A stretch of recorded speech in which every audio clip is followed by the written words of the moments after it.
Friends ನಮಸ್ಕಾರ. ಗಾಡಿ ಬೆಳಿಗ್ಗೆನೆ ಒಂದು ಬಂದಿದೆ, ಗಾಡಿ ಮೂವ್ ಆಗ್ತಾಯಿಲ್ಲ, ಟೋವಿಂಗಲ್ಲಿ ಬಂದಿದೆ. ಗಾಡಿ ಓಡಿರೋ ಕಿಲೋಮೀಟ್ರ್ ನೋಡಿ ಬೇರೆ 29,000. ಸೊ ಗಾಡಿ ಬಂದ್ಬಿಟ್ಟು ನೋಡಿ ಇವಾಗ ಕ್ಲಚ್ ತುಳಿತಾ ಇದ್ದೀವಿ. ಫುಲ್ ಝೀರೋ ಆಗಿದೆ ಕ್ಲಚ್ಚು.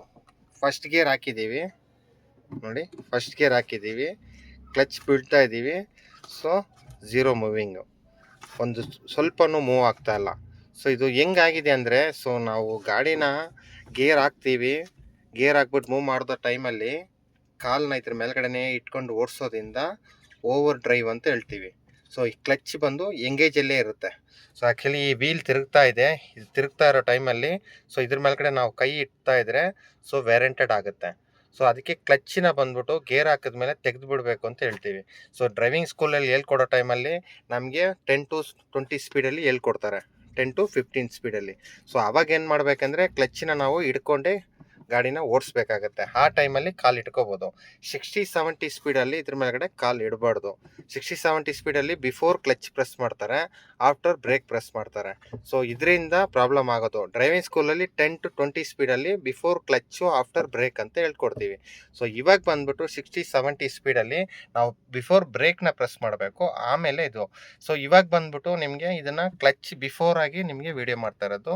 ಡಿಸ್ಪೆಂಡಲ್ ಮಾಡಿದ ಮೇಲೆ ಇದರದ್ದು ಫುಲ್ ವಿಡಿಯೋ ತೋರಿಸ್ತಾ ಇದ್ದೀನಿ, ವೆಯ್ಟ್ ಮಾಡಿ. ಫ್ರೆಂಡ್ಸ್ ನೋಡಿದ್ರಲ್ಲ, ಕ್ಲಚ್ ಪ್ಲೇಟು ಎಷ್ಟು ವೇರೆಂಟ್ ಆಗಿದೆ. ಮೆಟಲ್ ಟು ಮೆಟಲ್ಲು ನಿಮಗೆ ಫುಲ್ ವೇರ್ ಆಗಿದೆ. ನೋಡಿದ್ರಲ್ಲ, ಇದು ನೋಡ್ಕೊಳ್ಳಿ. ಈ ಕಡೆ ಏನು ಕ್ಲಚ್ ಪ್ಲೇಟ್ ಆಗಿಲ್ಲ.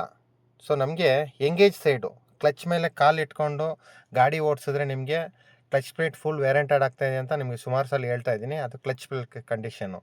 ರಿಲೀಜರ್ ಬೇರಿಂಗು ಇದು ಓಕೆ, ಕೆಲವೊಂದು ಟೈಮಲ್ಲಿ ರಿಲೀಜರ್ ಬೇರಿಂಗ್ ಫುಲ್ ಮೆಲ್ಟಾಗಿ ಜಾಮ್ ಆಗುತ್ತೆ. ಕವರ್ ಅಸೆಂಬ್ಲಿ ನೋಡಿ, ಈ ನೋಡಿ ಪೌಡ್ರ್ ನೋಡಿ ಎಷ್ಟು ಬಂದಿದೆ.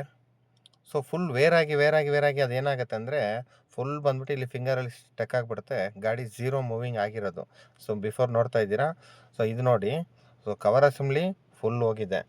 ಇದು ಒಂದು ಚೂರೂ ಇಲ್ಲ ನಿಮಗೆ. ಅಷ್ಟು ಇದಾಗಿದೆ, ಕಾಣ್ತಾ ಇದೆ ನಿಮಗೆ ಕವರ್ ಅಸೆಂಬ್ಲಿ. ಫ್ಲೈ ವೀಲ್ ಎತ್ತಾ ಇದ್ದೀವಿ, ಫ್ಲೈ ವೀಲ್ ನೋಡಿ ಫುಲ್ ಬರ್ನು. ಟೆಂಪ್ರೇಚರ್ ಎಷ್ಟು ಬರ್ನ್ ಆಗಿದೆ ಅಂದರೆ ಅಷ್ಟು ಬರ್ನ್ ಆಗಿದೆ. ಒಂಚೂರು ಇಲ್ಲ, ಅಷ್ಟು ಬರ್ನ್ ಆಗಿದೆ.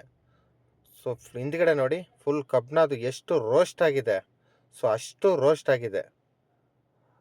ಫ್ಲೈ ವೀಲು ಬೇರಿಂಗು ತಿರುಗ್ತಾ ಇದೆ, ಬಟ್ ಫ್ಲೈ ವೀಲ್ ಅಂತೂ ಹೈ ಟೆಂಪ್ರೇಚರು. ಏನು ಹೇಳ್ತಾ ಇದ್ದೀನಿ ಅಂದರೆ, ಡ್ರೈವಿಂಗ್ ಕಲ್ತ್ಕೊಳ್ಳೋರು ಕಮೆಂಟ್